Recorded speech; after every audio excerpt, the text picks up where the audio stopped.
Campus Bordeaux. 多尔多校园。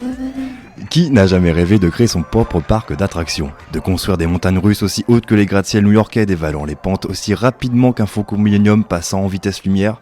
Qui n'a jamais rêvé de renommer son parc comme bon lui semble, de décider de sa gratuité pour tous sauf pour les enfants en bas âge, de rajouter du sel dans les frites, de mener des campagnes marketing innovantes envahissant tous les supports, télé, cinéma et journaux papier? Personne, tant mieux. Bienvenue à Réréland, le parc d'attractions construit par mes soins dans l'illustre Planet Coaster, sorti il y a 2 ans, suite spirituelle à la saga des Roller Coaster Tycoon.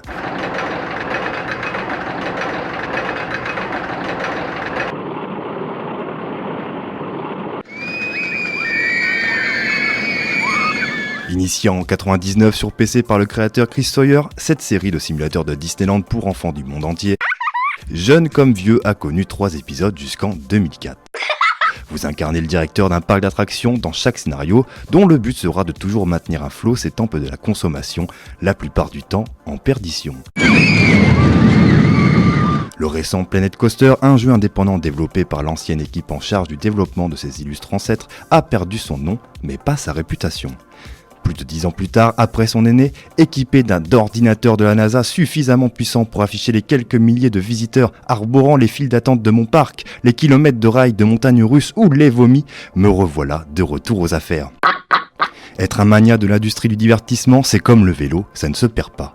Après avoir été un général des armées napoléoniennes dans Cossack 2, un rebelle gaulois dans Rome Total War ou un rescapé de la guerre serbo-croate dans This War of Mine, me voilà de retour aux affaires pour le meilleur et pour le pire.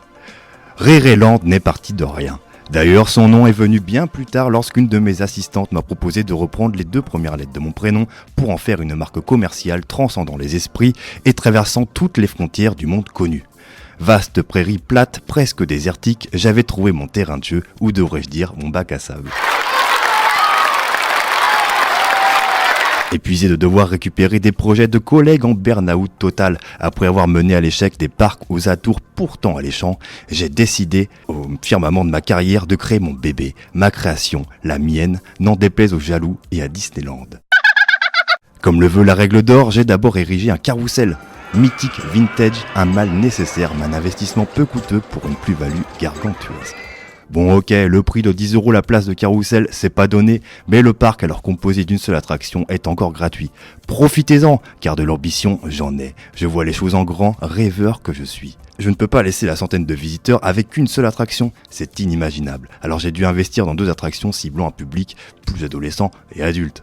Un bateau pirate et un truc rond qui tourne vite, mais pas suffisamment à mon goût. Les visiteurs sont de véritables pigeons, ils payent une blinde pour 3 attractions se battant en duel.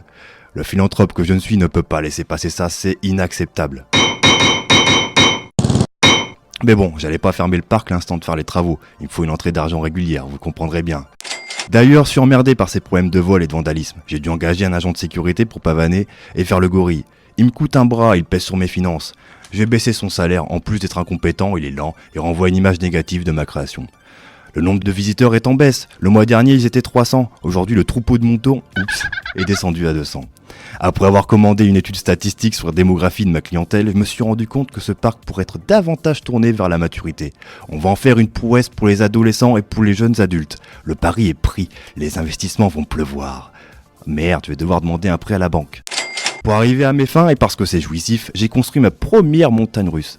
Mes talents de constructeur sont limités pour les coasters, je décide d'en commander une qui me fera débourser une coquette somme en plus d'enfoncer mes finances. Heureusement, les visiteurs répondent présent. J'ai arrivé à rembourser mon prêt en 3-4 mois. Quel succès! Je décide alors de le renommer Interceptor. Avec mes quelques deniers en réserve, je modifie la topographie des lieux. La platitude, c'est pas mon truc. J'ai érigé des montagnes, creusé des fossés, dessiné des lacs et des rivières. Il le fallait, le parc Astérix gravite bien autour d'un lac artificiel. Pourquoi pas Réréland? Les quelques milliers de visiteurs se plaignaient de files d'attente interminables et ennuyeuses. Suite à une promenade instructive, où j'ai pu sonder mes clients tout en marchant de tout à tas de détritus, je pris 2 décisions drastiques. En premier lieu, on va installer des poubelles partout, tous les 2 mètres. En deuxième lieu, non content de ne pas avoir à boire ou à manger, j'ai dû créer sandwicherie et buvette. On est dans un parc d'attractions ici, pas dans un McDo, bon sang de bonsoir. Tant pis, je m'y plie. Après tout, ça pourrait donner un nouveau souple à mes finances. Remuer la terre coûte un bras, tout comme les milkshakes à la vanille que je propose à 12 €. 12 €. C'est aussi le nouveau salaire des employés se plaignant de leur charge de travail trop élevée. J'allais quand même pas les augmenter, c'est con. Surtout quand ceux de la boutique Souvenir ne disent rien, eux la méritent leur augmentation de 100 € par jour. Avec ces nouvelles mesures, j'ai pu engager de nouveaux employés comme un agent de surface et des comédiens qui font les clowns dans des costumes de panda ou de pirates.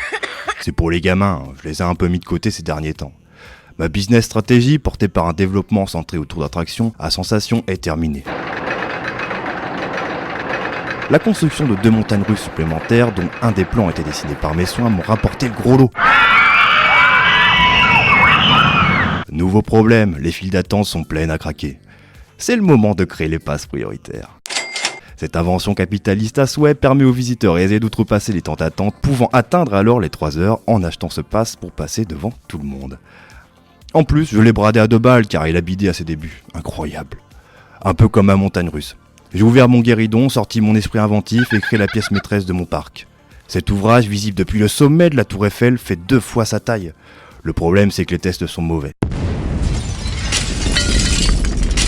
Pourtant, j'avais suivi une formule connue dans le métier. La peur, moins la mort, égale l'amusement. Pourtant, personne n'y va. Les wagons tournent à vide, c'est en train de couler Réréland. Tant pis pour la vitesse, j'ai installé des freins et j'ai revu les courbes un peu trop pointues de mon attraction. Inutile d'en faire un TGV après tout. Il n'empêche que j'ai fait exploser mes dépenses en maintenance à cause de ces conneries. Elles tombaient en panne tous les mois.